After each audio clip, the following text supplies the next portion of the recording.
يا عباد الله هبوا ونداء الحق لبوا فاعبدوه مخلصين.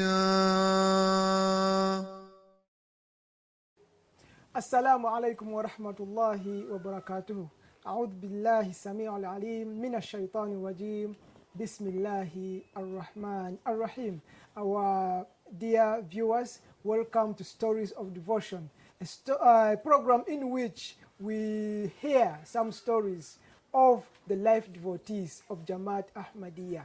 Today, I have Sheikh Hassan Isabirye, who is a serving missionary of Jamaat Ahmadiyya Uganda. Sheikh Hassan Isabirye acquired his religious knowledge from Rabwa, Pakistan, and he has served in many Jamaats of Ahmadiyya Uganda. And right now, he's serving in the office of Jaidat, and he's responsible of acquiring land titles for the Jamaat. Sheikh Hassan Isabirye, welcome to the program. Assalamu alaikum wa rahmatullahi wa barakatuh. Wa alaikum salam wa rahmatullahi wa barakatuh. Sheikh Sabu, we are here to try to listen to your story, to hear and learn from your expertise as a missionary. In order to build the story very well, I would beg to send you back a little bit and understand how the Jamaat entered into your family. Okay. Ashhadu an la ilaha illallah wahdahu la sharika lah wa ashhadu anna Muhammadan abduhu wa rasuluh. Amma ba'd, fa'udhu billahi minash shaitanir rajim. Bismillahir rahmanir rahim. I am Sheikh Hassan Isabirye, the son of late Ramazan Isabirye. My mother was called Maimuna Naksui. I belong to Nawandio Jamaat. In Kamli region? In the Kamli region. Right. And that Jamaat is one of the biggest Jamaat in Uganda Jamaat. Okay. Yeah. So, how my family became to be in the Jamaat, I remember, I know, I was born as an Ahmadi. My father is the one who accepted the Jamaat. And in around the 60s, that is when, at first, I saw one missionary on a bicycle called the Raleigh. That bicycle used to be very, very clean and very beautiful, you can say. So one day, in my younger stages, I saw one missionary, or we used to call him a Mzungu, coming one of the members' home. That missionary, I remember, he was called Sharma Ahmadi, a Pakistani. All right. So he used to come to our place. That is Nawandi Jamaat. He used to come to the people, telling them or saying Assalamu alaikum, waving to them. So that is the time I came to know that we are Ahmadis. Okay. Because the way how we used to pray is not the way how others used to do what? To pray. And when he used to say Assalamu alaikum to all peoples, people used to become astonished. Why is this man is saying Assalam to everyone? How does that come? So that is when one day my brother told me that we are Ahmadis. Okay. So I told him, how did you become an Ahmadi? Not these other Muslims. What is the difference between the other Muslims and we, the Ahmadis? At that time, you were still young. I was very young, very, very, very young. So my father told me that, you know, these are the people who tries to translate these Arabic languages in our own language, Okay. so that people, they should understand what they are believing in. All right. I said, okay, this is the difference. Because other people, other Muslims or other Sunni Muslims, even in the mosque, used to give those kutubah in Arabic. No translation. No translation. And you just say, Amina, Amina, Amina, Amina. And after that, Ami, then you do what? You finish. Right. So when my father told me like that these are the people who tries to see that the people, they understand their region. So at that age, that was what you could understand. Yes, that was. was. For the others, they do read the Arabic, no translation, yes. but for Ahmadis, they translate. To translate. And people, they understand what they are believing in. All right. Yeah. So now you came to understand that you are an Ahmadi, and Ahmadiyat came into your family through your father. Yeah. So now, before going to Jamia, did you acquire any secular education? Yes, of course. And what was your intention? I attended my primary level in 2 schools.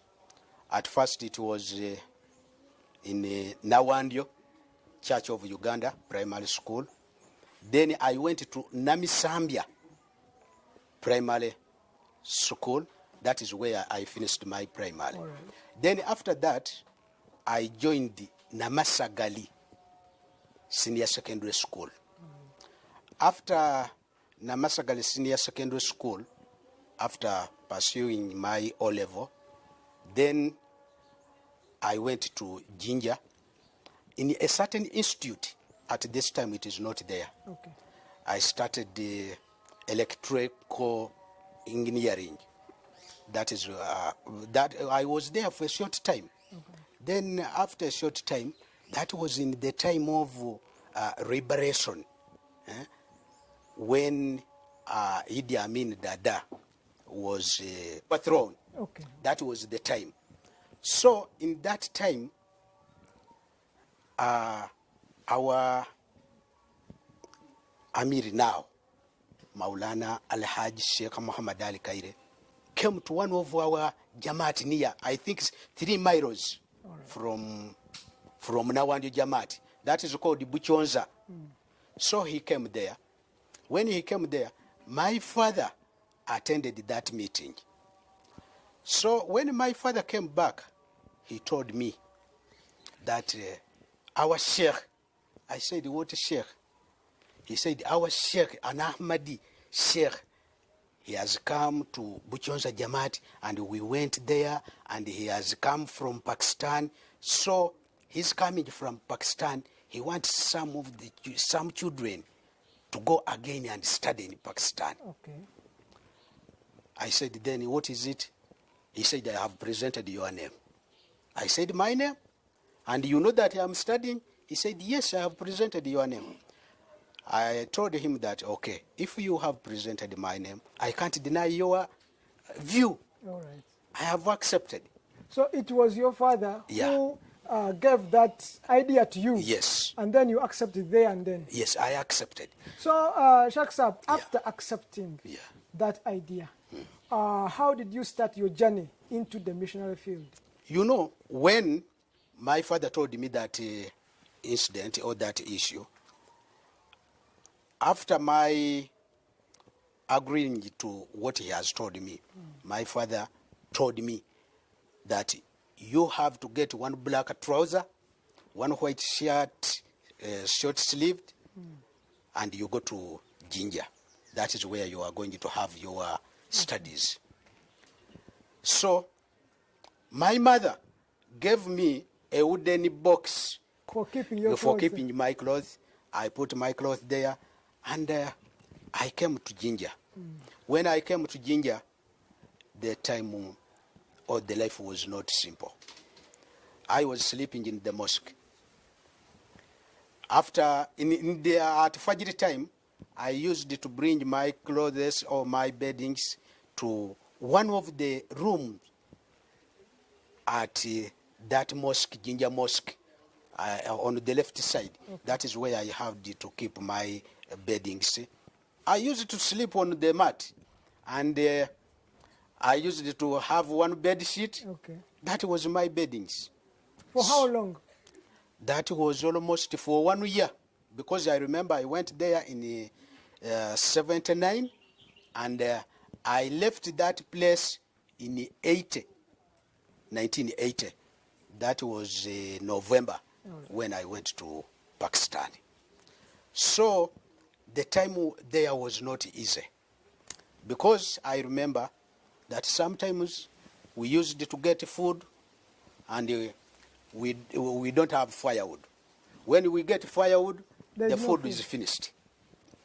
But Maulana Sheikh Ali Kaire used to help us. Right. He used to help us because he used to teach us in staying with me there. He realized my standard. All right. Yeah. So he told me that I want you to go for a certain interview. And I see if you pass that interview, then I will send you to Pakistan. So that was the beginning of your journey. Yes, that to was Pakistan. to Pakistan. So how did the interview go? Yeah. And the journey to Pakistan? Yeah. Please. The headquarters of the Ahmadi Muslim Association, Uganda, was in Jinja. Okay. At that mosque. All right. So that time, during the time of Sheikh Muhammad Ali Kaire, who is the Amir now, he transferred that headquarters to Kampala. Okay. At that time, at the headquarters, there was Sheikh Mahmoud, who was the principal of Bashir High School. That time it was called Bashir High School. So they were, Sheikh Muhammad Ali Kaire told me that we should go for an interview at Kampala. We came for an interview, 3 of us. There was one of, you can call him, one of my cousin, Twaha Kisame. And there was one boy from Buyukwe called Omar. Okay. During my stay at Jinja, we used to study with them, to read Yasarna al-Quran, to read Hadith, to read some history of Islam. So we went to Kampala for an interview. When we went there, we found Haji Sulaiman Mwanje, Zakaria Bulwada, Swaibon Sera, and Sheikh Mahmoud, who was the principal of Bashir High School, and then Sheikh Muhammad Ali Kaire. It was a board, so we went one by one. They used to ask us just common questions. Okay. It was not that you read Quran or you do what. So, before, Sheikh Muhammad Ali Kaire briefed them that I see this boy is very intelligent. So don't ask him any question of about worldly question. Okay. You ask him just some question which can measure his intellectual. So Sheikh Mahmoud asked me, tell us 100 kilograms of stones and 100 kilograms of cotton, which is heavier. I told him that no, that is equal, because the cotton is 100 and the stones are cotton. Then Sheikh Muhammad Ali Kaire told me that, you see, that boy, he fits to go to Pakistan. He will do something. So I came back, and when I came back, early in the morning he told me that you have passed the interview. Other boys have failed. Okay. So he told me that you get ready, and I will process your passport, each and everything. Then you will go to Pakistan. Okay. Now you've passed the interview. Yeah. You had to travel from Uganda to Rabwa, Pakistan, for your studies. Yeah. How was life in Jamia, in a foreign land, actually in another continent altogether? Anyway, that time, when we reached to Pakistan, we saw a different life. Because we came from an environment which was, or the society which was not a Muslim society. Okay. But when we reached there, we saw that the environment and the society was different. First of all, people were saying Salaam Alaikum to us. Not only that, all the time we had, we used to go to the mosque. From the mosque, we used to come back to where we slept. So, that time, we really saw a different life, a different society. Or the people, they were telling us, they were saying Assalamu alaikum to you. And even sometimes you become astonished, Assalamu alaikum. Why? Why is he saying Assalamu alaikum? You are not used. Yeah, we are not used. But people were saying Assalamu alaikum. I remember we went in the mosque. Yes. Because we were not used to the language. One old man, he said, oh, these are Bilali. So the man wanted to cry really. He said, these are Bilali. I am seeing Bilal here now. That companion of the Holy Prophet, yes, he was referring you yes, to the companion. To the companion. Okay. Then he was saying, Bohotacha, Bohotacha. Then the word Bohotacha, we started laughing. When the man was saying Bohotacha, we didn't know what was the meaning of Bohotacha. No? While he was saying that, very good, very good, very good. So, after some time, they told us, when we went to Pakistan, when we reached in Rabwa, we went to a guest house.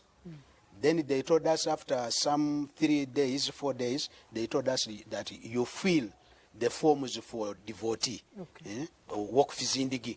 Then we filled the forms, work fizindigi. Remember, we went 6 of us: Hassan Isabirye, Yusuf Ali Kaire, Musa Saidi, Adam Hamid, and yourself. And myself. Okay. So we were 6 of us. When we reached in Rabwa, after filling the forms, I and Adam Hamid and Musa Said, they said, you are not fit to go to Gambia. You should go to physical class. I said, I remember Sheikh Muhammad Ali Kaire told me that I should go to Jamia. But because I was short and somehow very small, I and Sheikh Adam, we were accused to go to physical class. Okay. You know, Sheikh Adam was somehow more younger. Sheikh Adam went to physical class. For me, I was just around there. Then I told them that I don't want to join that physical class. I want to join Jamia. They said, yes. If you want Jamia, they said, okay, you go to Jamia. Okay. Then I went to Jamia. So, Sheikh Saab, in Rabwa, in the year in which you went there, you might have had a chance of meeting some Sahaba of the Promised Messiah alayhi salam. You might have had a chance of meeting Huzur. How was the experience with those people? Surprisingly enough, I got the chance of meeting the third Khalifa. All right. Yes. I was with the third Khalifa, Khalifatul Masih, Mirza Nasir Ahmad, Rahmahullah. And I met 4 Sahabis. And I was taught by one of the Sahabi of the Promised Messiah. Oh, how blessed. He was teaching us Khushkati. Handwriting of Urdu. You know, when he used to tell us that write, he used to tell us the word liko, which means right. Right, liko. That is a command. He was a very strong man, even though he was very old. Okay. So he used to tell us liko. The word liko. You know, when we were writing kaf, you know, we used to write kaf, you write like this, and then you do like this. So for us, we used to write like this, and then do like this. So I said, no, Liko. And good enough, it was good that when we went to Jamia, one thing which we got, which other people they cannot understand now, we got the chance of learning Urdu. Okay. Learning Urdu helped us to read the books of the Promised Messiah. I remember one day we met Khalifatul Masihi Thalith, that is Mirza Nasr Ahmad Rahmahullah. When we met him, he told us that there is no, I don't see any development or any improvement or any increasing of Ahmadis in Africa. But I hope Ahmadis are going to be there. Inshallah. So he told us that if those Africans don't accept Ahmadiyat, you produce the children. So that you make the Jamaat So that you make the Jamaat to grow. And when I came back, I saw that one of the Jamaat where I come from became big, not because of the people that accepted the Jamaat, but because of Ahmadis by birth. Okay. So this is the thing which I got from the Khalifatul Masih Sheikh Sab, Nasser. now Rahmahullah. after those long years you spent in Rabwa, acquiring your religious education, you had to come back Yeah. in Uganda. Yes. And as I understand, you were first of all posted as the regional missionary of Kampala. Yeah. How did you find your first days in the field of service? The first days in the field, they were not easy. Because at that time, I remember, even at the mission house, we had no car. Not even a single car. The whole Jamaat at the mission house, we had no car. Not only that, even the missionaries that time, their situation, the life, it was not of that. Even sometimes you could speak or you could say something and they say, that is a missionary, that is a Quran, that is a hadith. They don't take care. You know, that time it was very, very, very, very difficult for a missionary. And it was very interesting in such a way that even though those people used to say that missionary life is not good or at all, but they knew that we were educated. All right. So I was posted as the first regional missionary at Kampala, of Kampala, by the missionary in charge that time, Bashir Ahmad. Okay. That missionary was very small somehow and very short, a Pakistani. Then after some, I think it was 1 year, not even up to a year, I was sent to Chotera Medical. It was called Ahmadi, Chotera Medical Center. Okay. That is in Rakai. I stayed there for almost 6 months. Then from there, I was posted to Kayinja. Kayinja, it was a Jamaat, but that time it was a region called Kasese region. Okay. But because Kasese, there was no any member,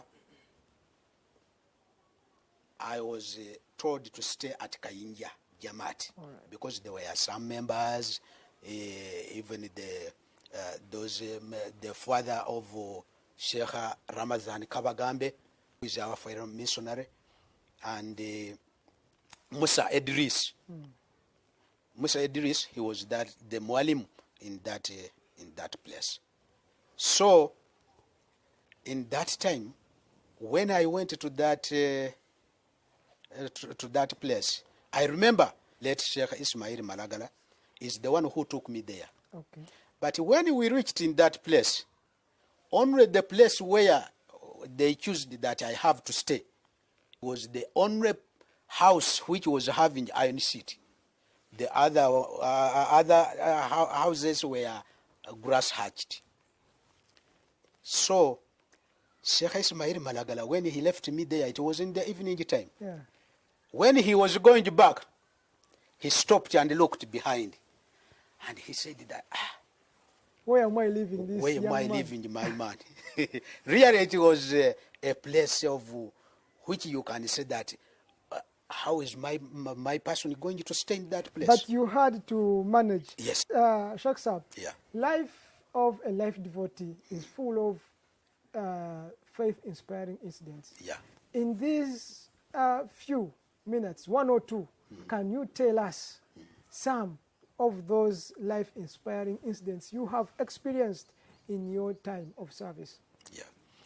I remember when I was staying in Kayinja, that is the time these our brothers, the Tabligh, came in. Nana Ahmadi. Ahmadi Muslims, they are called the Tabligh, the Tabligh sect. It's not a sect, but they formed themselves as Tablighs. Yeah. So, one man, he was called Bukenya. I think those people who are come from Kayinja, Jamaat, they know that person. Okay. He came to me and he told me that, you man, you say that you are an Ahmadi. Tell me, who are you? Okay. So I told them that, you see, we the Ahmadis, first of all, we came and what we are preaching peace. But you are saying that whoever is not a Muslim should die or should be slaughtered. That was not the belief in the early days of the Nabi Muhammad sallallahu alaihi wasallam. So that man insisted. He said that, oh, you man, I see even that you are the first person I think I should slaughter. Because I see you are even useless. Huh? You are just here. What are you telling the people? I said, man, this is not Islamic teaching, that we should go and slaughter everyone who is not a Muslim. He said that, no, I should arrange that we slaughter you first. I said, my brother, before slaughtering me, God is going to slaughter you. You see? So you did not fear the man who was ready to slaughter you? Yes.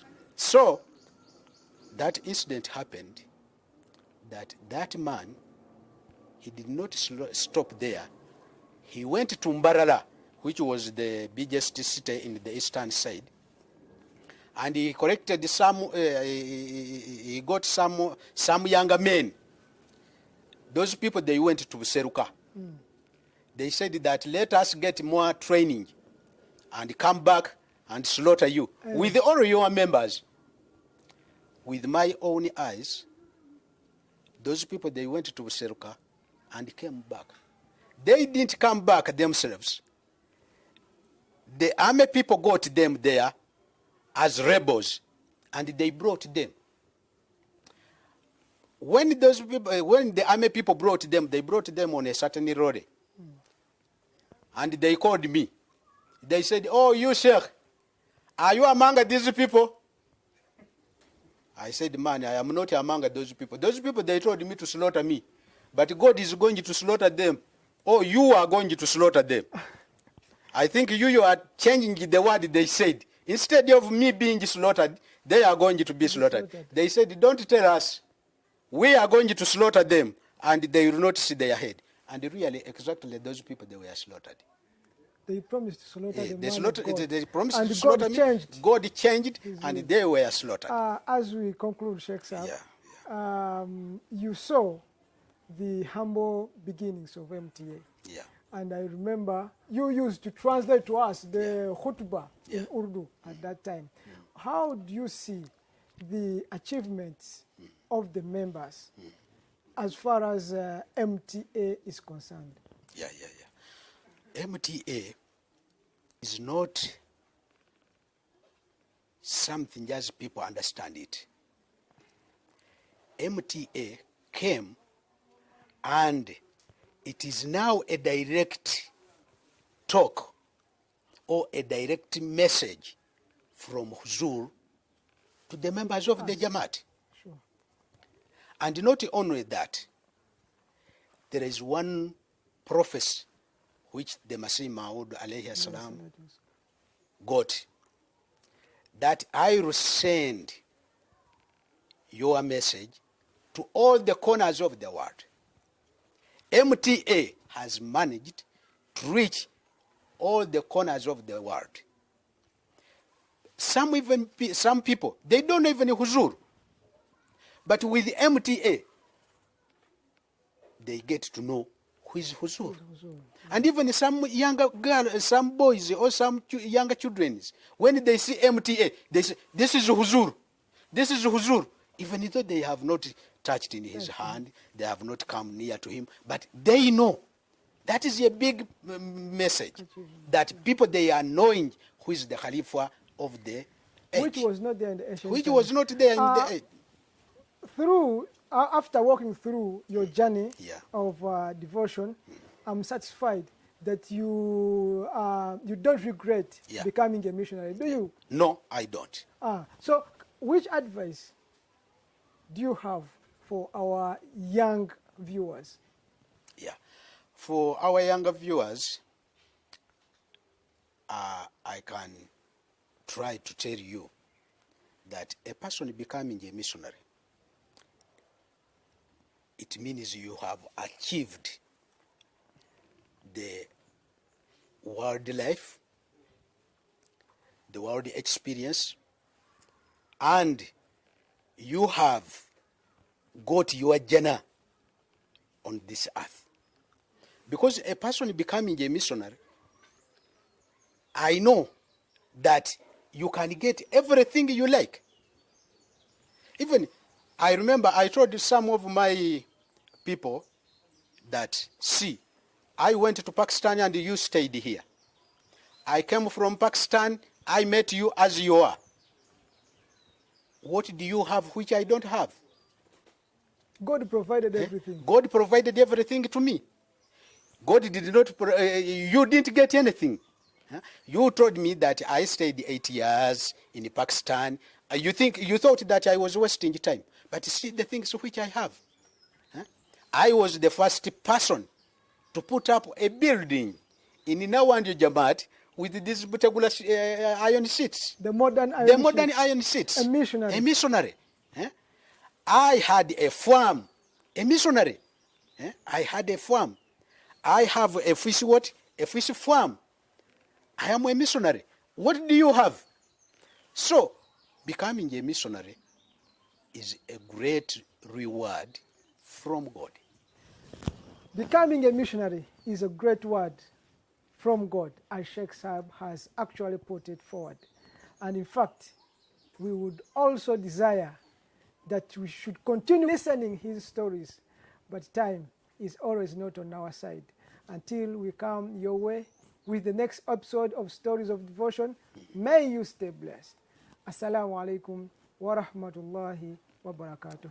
يا عباد الله هبوا ونداء الحق لبوا فاعبدوه مخلصين